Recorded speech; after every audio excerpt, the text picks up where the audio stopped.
Sekolah itu ngajarin Anda nggak bener.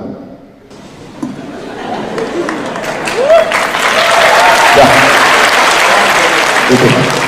Jadi pada saat Anda masuk sekolah, yang penting Anda cari adalah bersosialisasi dengan teman-teman Anda. Udah, itu doang. Titik. Kenapa enggak?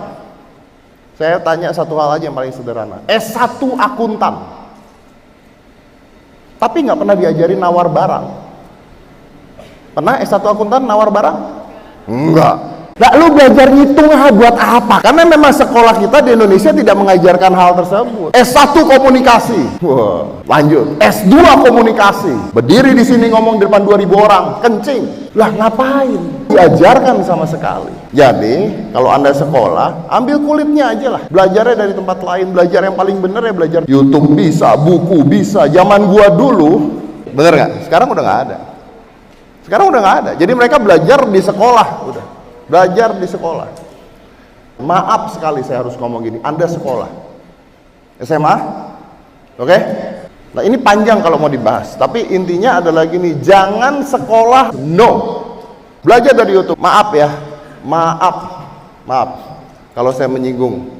Pertanyaan saya, Anda sekolah, aduh zaman sekarang itu belajar nggak usah di sekolah, rintisarinya saja, sumpah rintisarinya saja, papa nggak marah. Anda bisa kreatif, tidak berpikir mau ngapain, itu doang.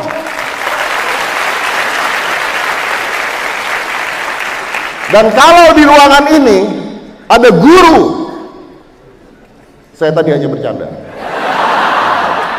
Jadi, kalau Anda sekolah, belajar dari YouTube-nya, belajar dari tempat lain, dan dia stres. Dia stres karena belajar dari tempat lain. Sumpah, kamu stres. Kalau nilainya jelek, papa nggak marah. So, it's okay nilainya jelek. Oke, yang penting kamu belajar. Bikin PR, selesai nggak selesai, berhenti. Besok tapi diomelin bla bla bla, nggak masalah. Kalau nggak naik kelas gimana? Bapak lu juga nggak naik kelas dulu.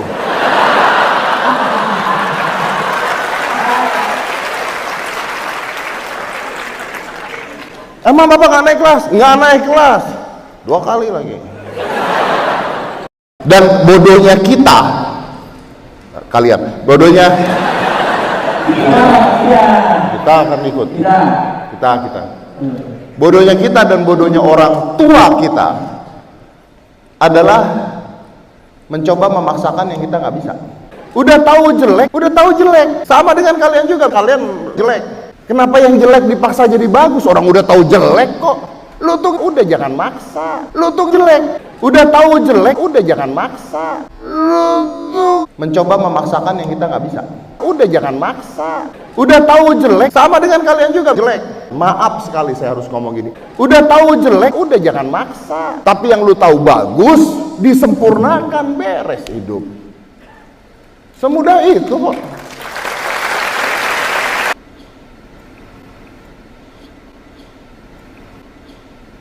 Gue suka olahraga, gue suka fighting, Muay Thai, Taekwondo, boxing, Brazilian Jiu-Jitsu, Wushu, seminggu 5 kali. Setiap kali mau latihan, happy.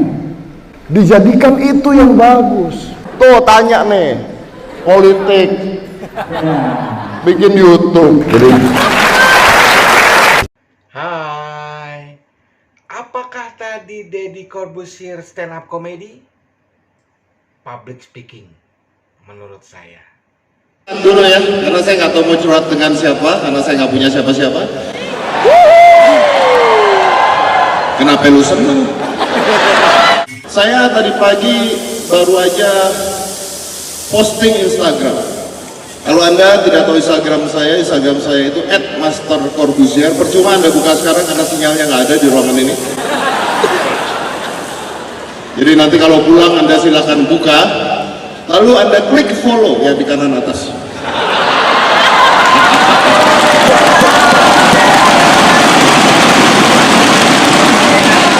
Nah, saya tadi pagi itu posting video saya lagi olahraga, tidak pakai baju. Celana pakai, baju nggak pakai. Saya lagi olahraga, Jadi itu pull up ya, saya tiduran pakai TRX, jadi badannya ke atas gini, terus saya agak aneh kalau saya lakuin di sini. Wah, saya pull up, terus kebetulan pacar saya ada di rumah. Saya punya pacar.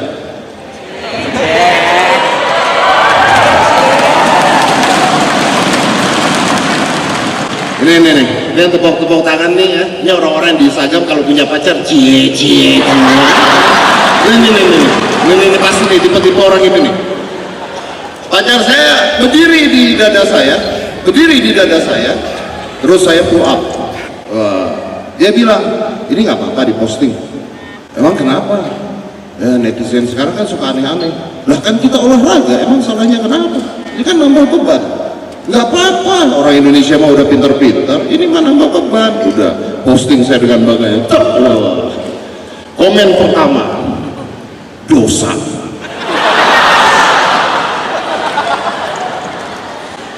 Gua bingung, dosanya di mana gitu ya. Saya tanya, dosanya di mana Mbak? Pokoknya dosa. Kok apa ini panitia dosa gitu ya? Bingung. Saya klik foto mbak-mbak itu. Cep, jilbabs. Gede banget. Saya lihat, wah ini juga dosa. Gua follow habis itu. Lalu di bawahnya ada lagi. Wah, nggak bener nih. Harus segera dinikahkan. Gue bingung apa hubungannya gue olahraga sama nikahin nih cewek gitu kan. Nah kemarin yang lebih parah lagi, saya itu kan nggak bisa garuk punggung ya.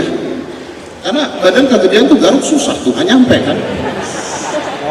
Jadi akhirnya karena tidak ada orang, ada asisten rumah tangga saya yang kebetulan wanita sudah bekerja 8 tahun. Saya keringetan, saya bilang, Mel, tolong lap dong yang di belakang. Dilap, set. Saya foto, maksudnya gini, kedekatan antara saya dan pembantu rumah tangga saya yang mana saya sayang banget sama dia, saya kuliahin, saya posting, harus segera dinikahkan. Saya pencet, ternyata akunnya bodong. Kenapa saya ngomong ini ke Anda semua? Siapa tahu akun bodong itu ada di sini.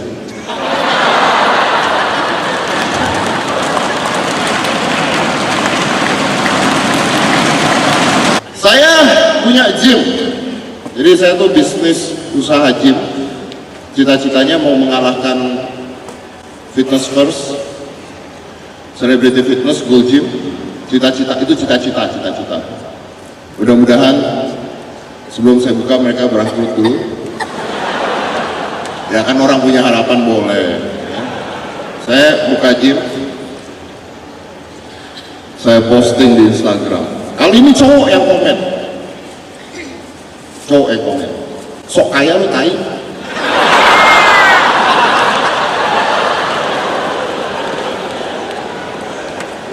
Bingung kan kita ya sama netizen itu ya. Apa saya salah gitu ya? Ya mungkin saya salah gitu karena saya sombong. Besokannya gua nggak foto di gym, gua foto di rumah nggak pakai alat. Cuman pakai baju olahraga doang, foto selfie, trek sebadan. Orang yang sama komen, sombong lu bego. Saya mikir, apa karena mungkin saya pamer badan tidak boleh gitu ya. Akhirnya ya sudahlah, saya ngalah. Saya foto selfie deket ke muka saya doang, ayo ngatain apa lu kan. Badan nggak disombongin, alat nggak disombongin, gua selfie foto, trek dari samping. Botak lu tai.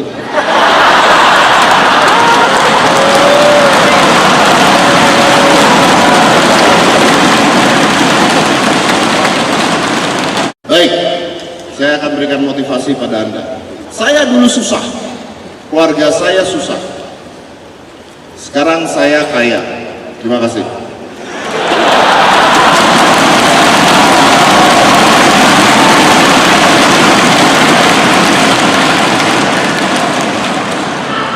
Udah gitu doang. Ini kalau gua keluar dibayar nggak kira-kira? Ibu saya menceritakan pada saya bahwa dulu keluarga kami itu sempat beli bakso di jalan. Satu mangkuk dimakan oleh 5 orang. Sekarang saya nggak bayangin, satu mangkuk dimakan sama 5 orang kan kepalanya ngadu semua gitu ya. Satu mangkuk dimakan sama, itu karena susah. Jadi kalau pasangan Anda sekarang ajak Anda makan di restoran, sayang sepiring berdua, itu bukan mesra, itu susah. Susah itu. Itu alasan mesra kayak kucing, susah itu.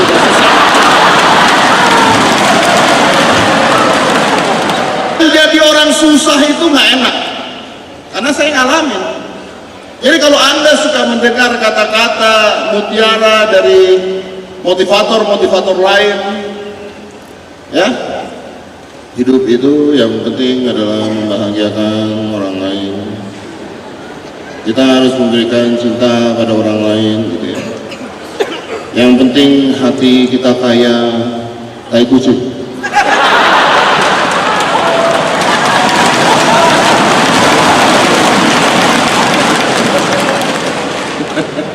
Ada satu BOD-nya di sini lagi nulisin, nih, jadi ngomong tai kucing udah berapa nih? Tahun depan nggak gue pakai lagi nih. Karena kata-kata yang penting hati kaya itu bohong, menyedihkan hidup itu ketika susah saya. Dan kreatif, saya nggak tahu di sini ada yang mengalami tidak ya? Karena pada saat saya sekolah, anak-anak di usia saya umur 10 tahun itu pada beli mobil-mobilan Tamiya, tahu? Mau Tamiya itu. Orang tua saya tidak mampu membelikan saya mobil-mobilan Tamiya. Akhirnya, karena orang tua saya adalah orang tua yang hebat dan kreatif, mereka mengajari saya membuat mobil-mobilan pakai kulit jeruk. Pernah ada yang ngalamin? Nah, ini orang susah semua ya. Oke. Kulit jeruk dipotong, dibikin lingkaran, dikasih roda, tancap pakai tusuk gigi, jadi mobil-mobilan. Main gua sama teman-teman gua. Temen gua main, saya 4 hari Tamiya muter baterainya habis. Mobil-mobilan gua 4 hari basi. Sejak kapan mobil-mobilan basi itu, sejak kapan? Itu yang ngalamin cuma orang susah mobil-mobilan basi itu. Tapi justru karena saya pernah susah, makanya saya tahu bahwa susah itu tidak enak. Untungnya ayah saya itu satu saat, pada saat saya SMA, dia dapat pekerjaan, lalu kerjanya bagus, dipercaya, dan dia berhasil menjadi seorang manajer. Dan saya tidak mengalami hal susah lagi. Tapi saya tidak ingin membuat orang tua saya membiayai saya, karena saya tahu susahnya orang tua saya cari uang. Dan pada saat itu, nah ini mulai. Pada saat itu saya nonton acara TV, ada pesulap, penyulap. Ya benar, pesulap apa penyulap? Hah?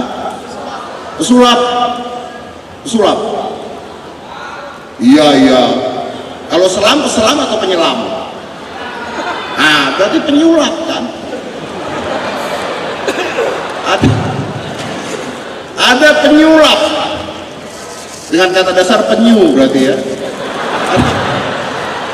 Ada penyulap, dia main tali, dipotong jadi 2, simsalabim talinya nyambung kembali. Tangan kosong, keluar burung. Pinjam uang penonton 100 rupiah zaman dulu, dilipat berubah jadi 10.000. Saya langsung dalam otak saya, gue mau jadi kayak dia, cepet kaya, gue harus jadi kayak dia. Jadi di usia saya sekitar 10 tahun tuh saya sudah tahu cita-cita saya apa. Dan saya ngotot dengan orang tua saya untuk pergi ke toko buku Gramedia, cari buku sulap. Karena kalau saya bisa sulap, saya bisa merubah uang 100 rupiah jadi 10.000 rupiah. Beli saya buku sulap, orang tua saya beliin saya. Wah, seneng ya kan? Wih, kaya nih. Kaya, pokoknya kaya nih punya buku ini. Buka halaman pertama. Set. Merubah uang 100 menjadi 10.000. Wah, ini nih. Kaya ini. Buka halaman kedua. Siapkan 2 lembar uang kertas. Siap. Gak mungkin, gak mungkin. Dan sejak itulah saya ditipu sama ilmu sulap dan jadi pesulap untuk menipu orang lain.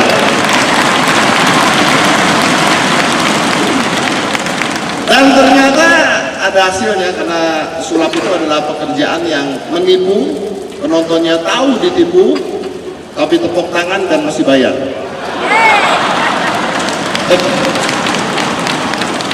Lalu saya berusaha untuk perform.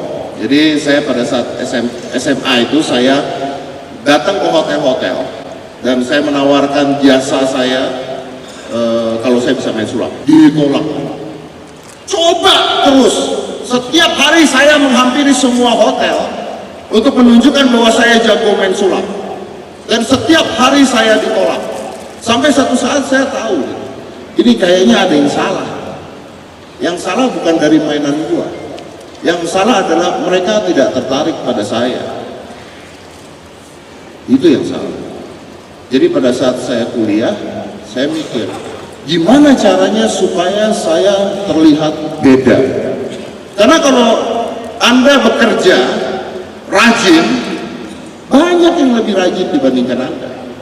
Anda bekerja hebat, banyak yang lebih hebat dibandingkan Anda. Saya main sulap hebat, banyak yang lebih hebat dibandingkan saya. Oleh karena itu saya mikir, gimana caranya supaya saya terlihat beda ketika orang datang, orang langsung kaget.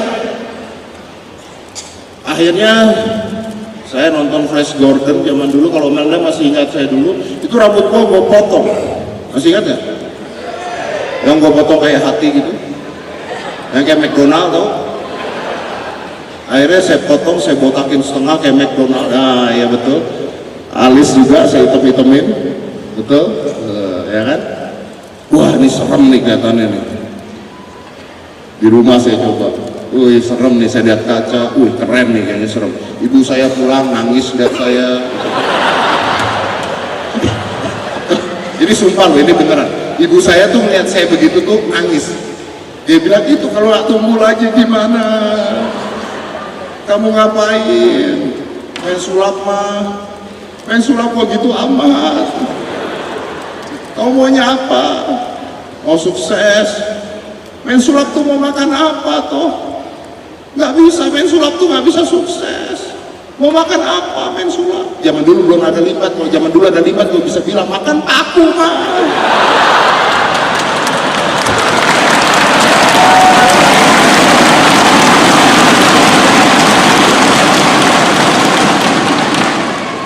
Akhirnya itu beneran dia nangis. Terus saya bilang sama ibu saya, nggak apa-apa, pokoknya mama percaya sama saya. Saya akan sukses satu saat nanti. Akhirnya saya pulang dari kantor, buka pintu, apa-apaan ini? Kayak ngeliat setan. Dia ngomong ke ibu saya, anak kamu kenapa? Ibu saya nangis lagi, udahlah. Mau sukses aja kok susah banget gitu ya. Akhirnya saya perform ya, pakai baju hitam-hitam, mata saya hitamin semua ya, kayak Kung Fu Panda lah zaman itu. Terus saya ke hotel, diterima loh, karena dia bilang, ini saya masih ingat banget ya, hotel yang pertama kali menerima saya itu adalah Hotel Indonesia. PR-nya namanya adalah Ibu Heniwati, dan kejadian ini sudah lebih dari 25 tahun yang lalu. Dia bilang, wow, lu aneh banget ya. Bukannya wah lu keren banget, lu aneh banget ya. Coba main-main. Saya main, tapi itu menarik, karena pada saat dulu saya seperti itu, waktu saya seram seperti itu kalau saya masuk ke hotel, masuk ke lift terbuka, ada orang di depan lift lihat saya, yang pertama kali mereka bilang, ya Tuhan.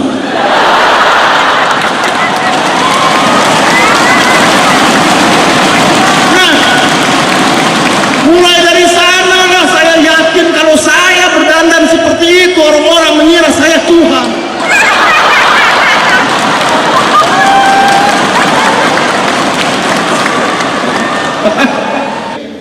akhirnya saya punya uang, saya keluar negeri, saya belajar lagi tentang sulap, dan uang itu dari sana, dari sulap.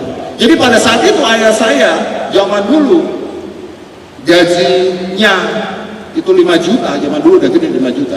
Saya main di hotel-hotel sebulan itu udah 40 juta. Itu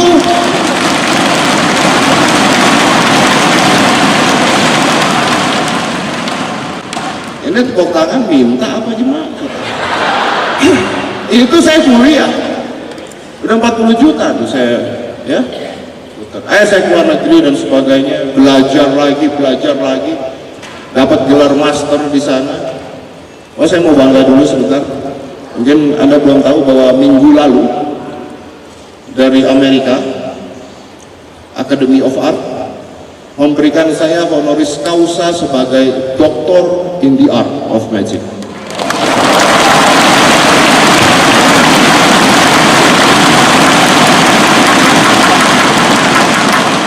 Tapi saya udah pensiun main sulap, jadi nggak ada gunanya mereka ngasih gue juga. Artinya gue, kalau gue melakukan sesuatu yang gue suka dan gue yakin gue berhasil, gue bisa berhasil. Karena dulu bapak gue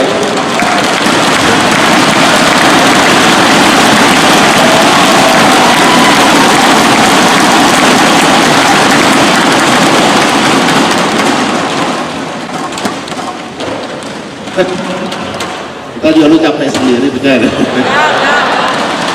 Karena dulu ayah saya dan ibu saya ketika menciptakan saya, mereka menaruh pemikiran di dalam kepala saya bahwa, Dad, nanti kalau Anda sudah besar, kamu harus kerja di kantor, dapat gaji. Dan kalau saya ikutin orang tua saya pada saat itu, saya kerja di kantor dapat gaji, saya nggak akan berdiri di sini sekarang.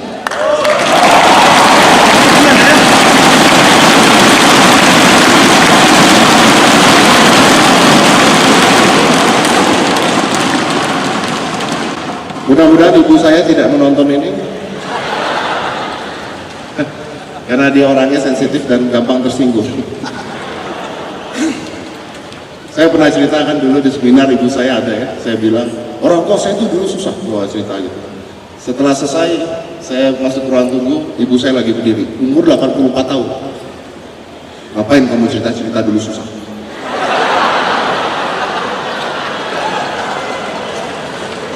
Setelah itu saya tidak pernah mengundang ibu saya ke seminar.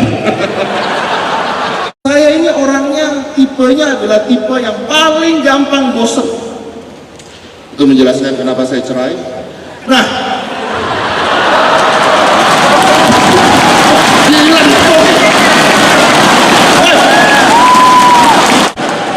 jangan ditepokin.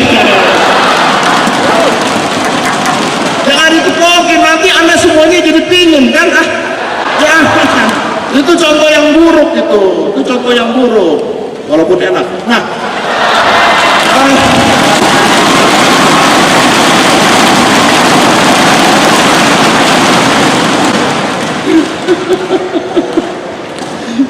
pada gila sumpah. Saya tuh sering banget diminta MC kawinan. Kemarin saya baru MC kawinan di Surabaya. Kan mahal bayar gue ya. Gak ada beneran. Terus udah gitu orang tua mempelainya kan menghampiri saya gitu ya, pada saat mau dealing harga segala gitu ya. Kan kalau di daerah-daerah di Indonesia tuh yang kawin anaknya yang ribut orang tuanya ya. Orang tuanya yang dealing harga, dealing restoran, yang diundang teman-teman orang tua, anaknya yang kawin gak dikenal, siapa. Itu orang tuanya bilang, Pak Deddy, saya tuh suka sekali dengan Anda. Saya ingin Anda nanti menjadi MC pernikahan anak saya. Pasti sukses. Saya bilang, Pak, saya aja cerai, Pak.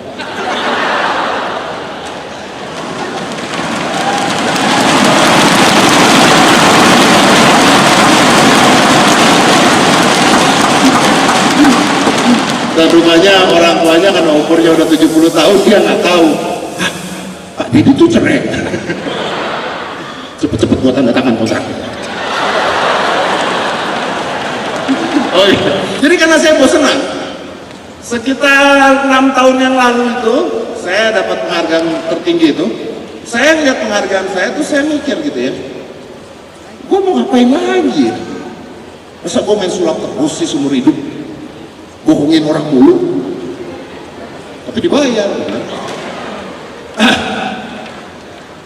Gue mau coba kerjaan lain. Saya mau jadi host talk show, gitu kan? Tuh mulai lagi tuh, lamar ke TV satu-satu, mulai lagi tuh dari nol. Berbagai TV menolak saya. Akhirnya ada satu TV yang terima di Trans 7, warna ide hitam putih pada saat itu, yang sekarang udah jalan hampir 9 tahun setiap hari.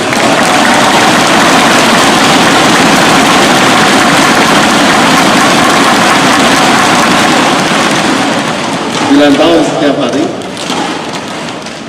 dan saya tidak bosan karena duitnya gede. Nah, tapi pada saat saya mau jadi host talk show, nih dengerin, mau jadi host talk show, saya bingung dalam hati saya, masa gua talk show rambut gua kayak begitu ya, matanya hitam, rambutnya kayak Mickey Mouse gitu. Gua botakin aja. Saya ambil cukuran, saya lihat kaca, nyala, 1 jam nyala, sambil mikir, ini botak peang nggak gua, gitu kan? Gua mikir, bagus, bagus. Itu sejam, saya sejam mikir. Tapi saya yakin, ini kata-kata motivasi, tapi saya yakin orang sukses itu adalah orang yang berani mengambil resiko, gitu kan? Ceritanya.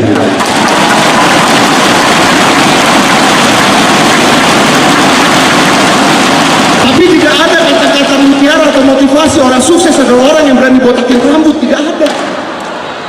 Jadi saya bingung, ini mengambil resiko atau goblok gua gitu kan. Wah, ini kalau saya nggak nekat nih, nggak bisa. Saya nggak pakai mikir, hadirin sekalian. Saya ambil cukuran itu, saya tarik dari belakang kepala saya, seret, dari sini ke sini pitak gitu. Tapi kan nggak bisa lagi kan, mau ngapain ayo? Udah tarik segaris begini, nggak ada pilihan lain kan? Masa depan doang gue gitu, nggak mungkin. Ntar kayak orang-orang mikir gue Mario Teguh, nggak mungkin kan? Nah, oleh karena itu,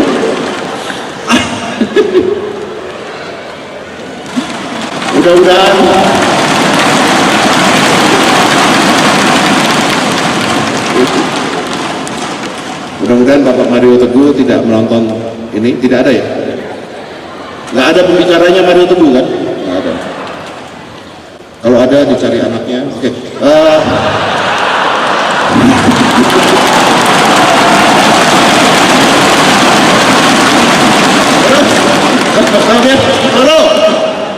Akhirnya saya botakin kepala saya, dan tahukah Anda? Apakah Anda di sini pria-pria pernah membotaki kepala Anda?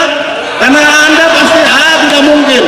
Anda pasti botakin 1 cm 2 cm kan, tapi belum pernah botak pelontos. Kalau Anda cobain botak pelontos, itu kepala awalnya kayak bumbunan bayi. Karena ini biasanya rambut tiba-tiba tidak ada rambutnya, ketika dipegang agak-agak geli gitu toh. Dan saya harus perawatan belakang kepala itu, karena warnanya beda. Di sini hitam, di sini putih kayak cabai-cabean naik motor. Dan Anda jangan mengatakan kalau orang botak itu ngirit shampoo ya, jangan ya. Mungkin buat orang lain, tapi buat saya tidak. Saya memang ngirit shampoo, tapi make up sampai belakang. Ibu-ibu tahu make up lebih mahal dibandingkan shampoo.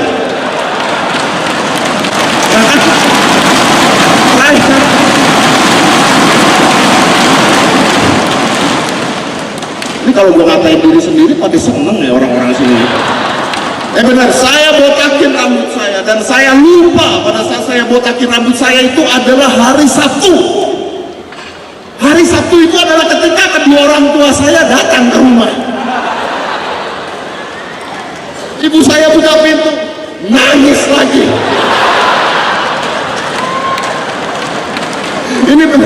Ini beneran. Dan rambut saya disimpan sama ibu saya sampai sekarang. Ini sumpah, ini beneran sumpah. Ibu saya nangis, kamu ngapain?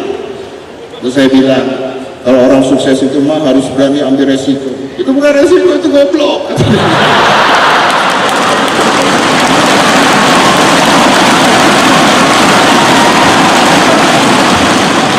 Jadi serba sulit dengan orang tua itu.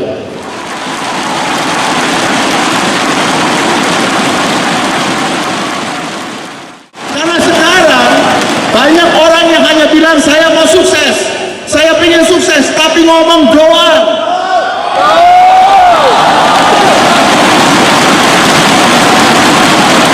Punya mimpi tapi tidak dilakukan. Beda antara punya mimpi. Kalau Anda punya mimpi, Anda hanya mimpi. Kalau Anda udah bikin schedule kapan dilakukan dan Anda pingin benar-benar seperti kalau gua tutup mulutmu sama hidung lu dan lu butuh napas seperti lu butuh sukses, you'll be success. As simple as that. As simple as that. Ada satu lagi yang paling penting. Apa? Hard work, kerja keras? Tidak. Bukan kerja keras. Kalau kerja keras, sapi di sawah juga kerja keras. Monyet main topeng monyet juga kerja keras. Nggak pernah lihat monyet sukses kan lu pada? Ya kan? Bukan kerja keras. Saya suka main sepeda. Dan di sepeda itu ada sebuah psikologi. Dan ini yang saya bilang pada anak saya. Kalau Anda main sepeda, pada saat apa Anda jatuh dari sepeda? Pada saat rodanya berhenti. Tapi kalau Anda ngayuh dan rodanya berputar, terus berputar, Anda nggak akan jatuh. Tapi pada saat roda tersebut berhenti, disitulah sepedanya jatuh. And that's think about that. Think about that. Kita sebagai manusia selama ini selalu berada di comfort zone, yang senang dengan apa yang kita punya. Gue udah bahagia kerja di kantor. Gue bingung, banyak orang mulai bisnis 5 tahun nggak berhasil, misalnya 5 tahun nggak berhasil, lalu Anda komplain, apa ini 5 tahun gue nggak berhasil, dapetnya cuma segini-segini aja. Tapi kalau kerja di kantor 30 tahun dengan gaji yang sama, lu nggak komplain. Aneh.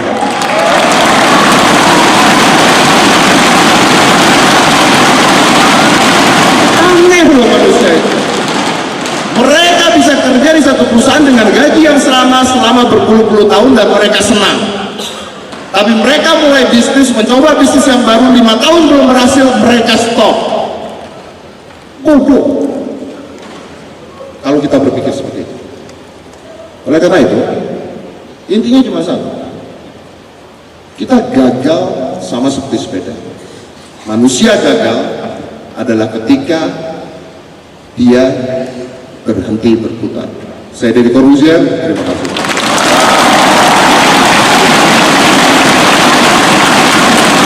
Hai, apakah barusan Deddy Corbuzier stand up comedy? Ya, dengan teknik storytelling menurut saya.